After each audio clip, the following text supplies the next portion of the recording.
নদীর বুক চিরে বসেছে শক্তিশালী ড্রেজার মেশিন। নদী সুরক্ষা বাঁধ আর ফসলি জমির নিচ থেকে বালু টেনে আনছে এসব মেশিন।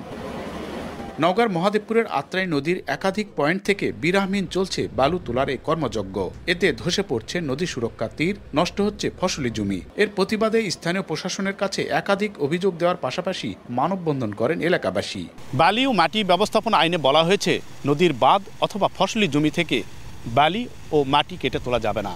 কিন্তু এসব আইনের তোয়াক্কা না করে নদীতে অসংখ্য ড্রেজার মেশিন বসিয়ে বাঁধের একেবারে তীর ঘেঁষে মাটি তোলায় আবাসিক এলাকা ও বাঁধ হুমকির মুখে পড়ার কথা বলছে ভুক্তভোগীরা। রাতের অন্ধকারে ক্ষমতার দাপটে আমলি সরকার ক্ষমতা ছিল, ওদের সাথে আমাদের কথার কোনো ধারে পাশে আমরা যেতে পারি না।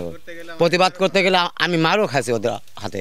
জমি নিল ওরা বালু তোলার জন্য, আমি দিব না, ওরা জোর করে লেওয়ার মতন। বালু তোলার কারণে আমাদের বাঁধের পরিস্থিতি খারাপ, আবার আমাকে জমিগুলাও নষ্ট হয়ে যাচ্ছে। ফসল ভালো হতো, সে জমি তার ফসল হচ্ছে না। জেলার মান্দা, মহাদেবপুর, পত্নীতলায় বালু তোলার প্রতিযোগিতায় অন্তত 20টি পয়েন্টে আত্রাই নদীর বাঁধ রয়েছে ঝুঁকিতে। নদীরক্ষা আন্দোলনের নেতারা বলছেন, প্রশাসনের দুর্বল নীতির কারণে পরিবেশ ঝুঁকিতে পড়ছে এলাকাবাসী। তবে ইজারাদারের দাবি, নদী থেকে বালু তোলায় ফিরবে নাব্যতা।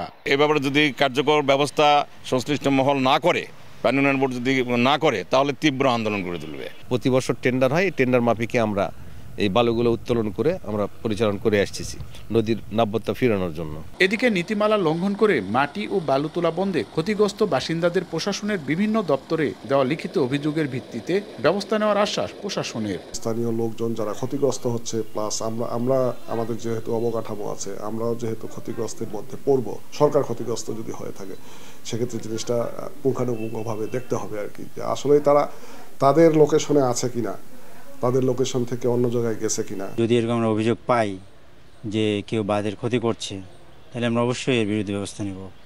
সেটা যে আইনগত ব্যবস্থা হয় সেই ব্যবস্থা নেওয়া হবে। 2023-24 অর্থ বছরে জেলার মহাদেবপুরের আত্রাই নদী থেকে 2,23,00,000 টাকায় বালু তোলার আদেশ পায় মালেকা পারভিন ট্রেডার্স নামের প্রতিষ্ঠান। এমআর রকি, সময় সংবাদ, নওগাঁ।